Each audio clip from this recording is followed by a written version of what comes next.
काही महिन्यांपूर्वी अवनी झपझप पावले टाकत होती. तिचे डोळे पाणावले होते. आधीच एका पायातील चप्पल तुटल्याने तिने दुसरीही चप्पल वाटेतच सोडून आता ती अनवाणीत जंगलातून चालली होती. अधूनमधून आपल्या हाताने ती तिचे अश्रू पुसत होती. दुसरीकडे मांत्रिकाने जंगलात लावलेली आग आता हळूहळू उग्र रूप घेऊ लागली होती. आगीचं वणव्यात रूपांतर झालं होतं. वारा त्या वणव्याला अजूनच भडकवत होता. अवनी धावत पळत त्या आगीपासून बरीच लांब जरी आली असली तरी वाऱ्याबरोबर आगीची गरमी तिच्यापर्यंत सहज पोहोचत होती. अवनी घामाघूम झाली होती. हवेत पसरलेल्या राखेच्या कणांनी तिचं शरीर काळवंडलं होतं. ती तहानेने व्याकुळ झाली होती. तिचा घसा कोरडा पडू लागला होता. तिच्या पायांनाही दगड टोचून जखमा झाल्या होत्या. त्या जंगलाबद्दल तिला तितकंसं माहीत नव्हतं. त्यामुळे पुढे कोणत्या मार्गाने जावं, तहान भागवण्यासाठी नदी कोणत्या दिशेने मिळेल तिला काहीच कळत नव्हतं. ती मिळेल त्या दिशेने वाट काढत चालली होती. तोच ती अचानकच थांबली. ती ज्या आगीपासून स्वतःला वाचवायचा प्रयत्न करत होती तिच्या समोर त्याच आगीचं एक टोक होतं. पण ही आग समोरून कशी आली?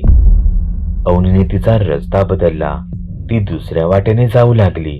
पण काही अंतर चालल्यावर तिला त्या दिशेलाही आग पेटलेली दिसली. आग, परिसरातील वाढलेलं तापमान, धूर, तहान, थकवा यामुळे ती जमिनीवर कोसळली. तेव्हा ते जंगल अचानकच चेटकिणीच्या हसण्याने घुमू लागलं. ती चेटकीण मांत्रिक किंवा गुरुजींशी त्या क्षणी लढू जरी शकत नसली तरी ती जंगलाला दुसरी आग नक्कीच लावू शकत होती. किंबहुना तिला आग कशी लावावी हे चांगलंच माहीत होतं. त्या चेटकिणीने मुद्दामून जंगलाच्या दुसऱ्या बाजूनेही आगी लावायला सुरुवात केली, ज्यामुळे अवनीचं तिथून बाहेर पडणं अशक्य होऊन बसलं. अवनी सगळ्या बाजूंनी आगीने घेरली होती. अवनीचा जीव घ्यायला ती आग तिच्या अगदी जवळ यायचीही गरज नव्हती. अपुरी शुद्ध हवा आणि धूर यानेच तिचा जीव जाऊ शकत होता. तिथे गुहेत मांत्रिक प्रचंड रागात होता. अवनीने त्याला फसवले होते. मांत्रिकाने त्याच रागात ते जंगल पेटवून लावले होते. आता ती काय करणार होती? तिच्या गुरुजीला भेटायला जाणार होती. जाऊ दे, येऊ दे त्या गुरुजीला घेऊन. पण त्या गुरुजीने इथे यायच्या आधी आपणच त्याला त्याच्याच जागी मारलं तर? याच विचाराने मांत्रिक गुहेबाहेर पडला. त्याला त्या जंगलाचा कोपरानकोपरा माहीत होता. तो अवनीच्या मागावर गेला, कारण तीच त्याला गुरुजींपर्यंत पोहोचवू शकत होती. पण तिथे पोहोचताच त्याला काही विचित्रच दिसलं. अवनी बेशुद्ध होऊन पडली होती, पण तिचे श्वास अजूनही सुरूच होते. तिला त्याच अवस्थेत सोडून निघून जावं या विचाराने मांत्रिक तिथून चालत राहिला. पण क्षणभरासाठी त्याच्या काळ्या दुष्ट मनातील कोपऱ्यातील एका चांगुलपणाच्या अंशाने त्याच्या मनावर ताबा मिळवला. ती कसंही वागली का असेना, पण त्याने मात्र अवनीवर खरं प्रेम केलं होतं. तो तिला असं आगीत जिवंत जळताना पाहू शकत नव्हता. त्याने अवनीला त्याच्या हातांवर उचलून घेतलं आणि तो तिला त्या आगीतून बाहेर एका नदी किनारी घेऊन आला. त्याने तिला नदी किनारी ठेवलं. तो तिच्याकडे बराच वेळ एकटक पाहत राहिला.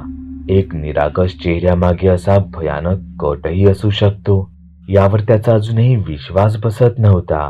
तोच अवनीच्या शरीराची हालचाल झाली. अवनी हळूहळू शुद्धीवर येऊ लागली. तसा मांत्रिक तिथून निघून गेला. त्या रात्रीनंतर मांत्रिकाने तिला परत कधीच पाहिले नाही. किंबहुना त्याने तिचा शोध घ्यायचा परत कधीच प्रयत्न केला नाही. मांत्रिक त्याच्या गुहेत प्रतिशोधाच्या अग्नीत तसाच तडफडत राहिला. आणि आज इतक्या दिवसांनी गुरुजी त्याच्या समोर येऊन त्या अवनीबद्दल त्यालाच विचारत होते. हे ऐकून मांत्रिक जोरजोरात हसू लागला. पडद्यामागची काहीच गोष्ट माहीत नसलेल्या गुरुजींना मांत्रिकाचं हे हसणं अतिशय निर्दयी आणि निष्ठुर असं वाटलं. त्यांच्या अवनीला आगीच्या तोंडी देऊन हा मांत्रिक तिच्या मृत्यूचा असा अपमान करतोय हे पाहून गुरुजींना त्यांचा राग अनावर झाला. ते त्यांची काठी जमिनीवर आपटू लागले. प्रत्येक आघात त्यांच्या काठीवरच्या मणीचा प्रकाश अजूनच तीव्र करू लागला. आणि काही कळायच्या आत गुरुजींनी त्यांच्या काठीचा एक जोरदार तडाखा त्या मांत्रिकाच्या छातीवर केला. बेसावध असलेला मांत्रिक अचानकच झालेल्या या आघाताने दूरवर जाऊन पडला. मांत्रिकाकडे त्याच्या असीमित अमानवी शक्ती होत्या. तो त्यांच्या जीवावर आजवर काहीही करू शकत होता. पण मांत्रिकाचं शरीर ते मात्र अजूनही मानवीच होतं. त्याच्याकडे ना गुरुजींसारखी जादुई शक्तिशाली काठी होती, ना त्याने त्या बेसावत क्षणी त्याच्या शक्तींचं कोणतं कवच पांघरलं होतं. याचा अर्थ गुरुजींची शक्तिशाली जादुई काठी तेव्हा शक्तिशाली मांत्रिकावर नाही, तर एका सामान्य माणसावर जाऊन धडकली होती. मांत्रिक प्रचंड वेदनेत होता. त्याला श्वास घ्यायलाही फार त्रास होत होता. कदाचित हाच त्याच्या जीवनाचा अंत होता. त्याने त्याच्या गळ्यातील लिंबांचा हार स्वतःच्या हाताने घट्ट पकडून धरला. मांत्रिक काहीतरी मंत्र बोलू लागला. तिथे गुरुजी रागारागात मांत्रिकाच्याच दिशेने येत होते. त्यांनी मांत्रिकाला मंत्र बोलत असताना पाहिले. गुरुजींनी लांबूनच त्यांची काठी मांत्रिकाच्या दिशेने रोखली. त्यातून एक विजेचा गोळा निघाला. तो थेट मांत्रिकाच्या दिशेने गेला. जोराचा विस्फोट झाला. धुराचा लोट निघाला. गुरुजींनी खरंच त्यांच्या शिष्याचा शेवट केला होता. ते सावधच पुढे झाले. पुढे जाऊन पाहतात तर मांत्रिक तिथून गायब झाला होता. गुरुजींना कसली तरी चाहूल लागली. त्यांनी पाठी वळून पाहिले. एक जिवंत प्रेत हातात भला मोठा सुरा घेऊन त्यांच्यावर धावून आलं. एक तेच प्रेत होतं जे मांत्रिकाच्या गुहेत अवनीवर धावून गेलं होतं. काही कळायच्या आत त्या सैतानाने त्याच्या हातातील सुऱ्याने गुरुजींवर वार केला. पण गुरुजींनी वेळीच त्यांच्या काठीचा वार त्या सैतानाच्या हातावर करून स्वतःचा त्याच्यापासून जीव वाचवला. त्यांनी त्यांच्या काठीचा दुसरा वार त्या सैतानाच्या छाताडावर केला. तसा त्याच्या संपूर्ण शरीराने पेट घेतला. ते आगीत धगधगू लागलं. तेवढ्यात गुरुजींची नजर जखमी मांत्रिकावर गेली. तो तिथे एका दगडाच्या आधारे टेकून होता.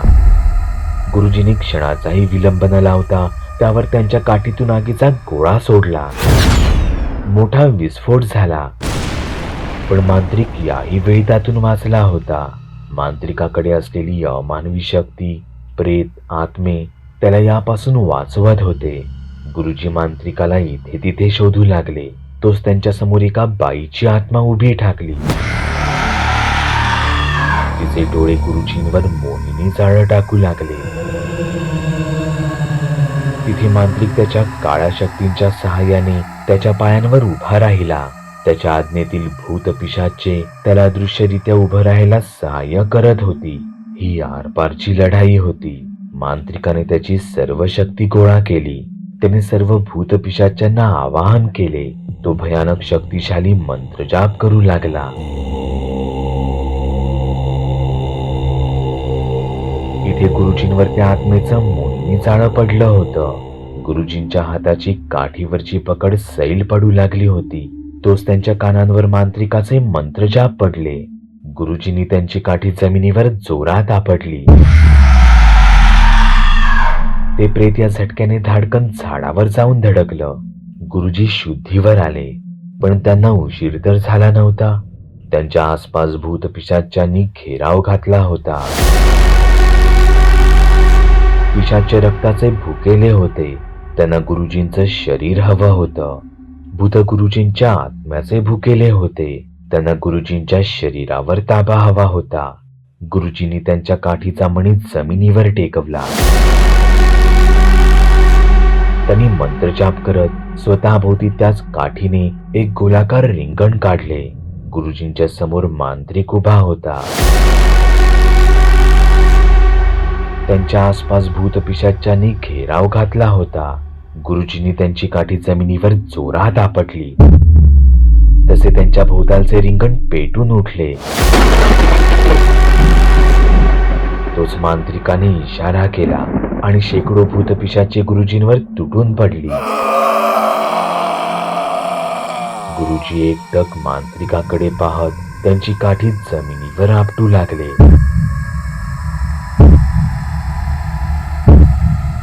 तिथे भूतपिशाच्यांना मात्र गुरुजींनी आखलेले वर्तुळ ओलांडता येत नव्हतं. गुरुजींच्या काठीचा मणी तेजस्वी अजून प्रखर बनू लागला. त्याचा प्रकाश हळूहळू इतका प्रखर होऊ लागला की तिथे जणू सूर्यच अवतरला असा भास निर्माण झाला. मांत्रिकाच्या आज्ञेत असलेली भूतपिशाचे हळूहळू लांब होऊ लागली. मांत्रिक शक्तिशाली असला तरी त्याला अजून बरंच काही शिकणं गरजेचं होतं. गुरुजींच्या काठीने एकदा शेवटचा लख्ख प्रकाश सोडला तशी सर्व भूतपिशाचे अंधारात कुठे दडून बसली. आता गुरुजींसमोर होता तो त्यांचा शिष्य मांत्रिक. गुरुजींनी त्यांची काठी मांत्रिकावर रोखली. त्या काठीतून एकावर एक आगीचे गोळे बाहेर पडले. ते धडाधड मांत्रिकावर जाऊन आदळले. मांत्रिकाभोवती असलेले काळ्या शक्तीचं भूतप्रेतांचं कवच प्रत्येक आघातामुळे हवेत विरू लागलं. मांत्रिकाभोवती असलेले एक एक आत्मे नष्ट होऊ लागले. त्याच्या गळ्यात असलेल्या लिंबाच्या हाराने अचानक पेट घेतला आणि मांत्रिक जमिनीवर कोसळला. मांत्रिक हरला होता. गुरु आणि शिष्याच्या या लढाईत गुरुचा विजय झाला होता. गुरुजींनी एकदा शेवटचा त्यांच्या काठीचा खडा मांत्रिकाच्या दिशेने रोखला. गुरुजींच्या काठीच्या खड्याने पेट घेतला. त्यातून आगीचा गोळा निघणार तोच अवनी तिथे आली. ती मांत्रिकाला जाऊन बिलगली. तिथे दूर अवनीच्या गावी. अवनीचं घर आता बंदच होतं, पण तिच्या काकांच्या घरात तिची चुलत भावंड राहत होती. त्यांच्या सोबतीला त्यांचा सख्खा मामाही आला होता. तोही आता तिथेच राहत होता. अचानक त्या रात्री त्यांच्या घराचं दार वाजलं. इतक्या रात्री कोण आलं असेल? मुलं अजूनही झाल्या प्रकारातून स्वतःला सावरू शकली नव्हती. ती घाबरून एका कोपऱ्यात बसून राहिली. तसं पुन्हा एकदा दार ठोकल्याचा आवाज झाला. मुलांच्या मामाने सावधच घराचं दार उघडलं. दाराबाहेर अंधारात एक म्हातारी उभी होती. कोण तुम्ही? मी ओळखलं नाही तुम्हाला, मुलांचा मामा तिला म्हणाला. तसं चेहऱ्यावर एक हलकस स्मित हास्य आणत ती म्हातारी तिच्या गोड आवाजात म्हणाली, अवनीचा बदला घ्यायचा आहे ना?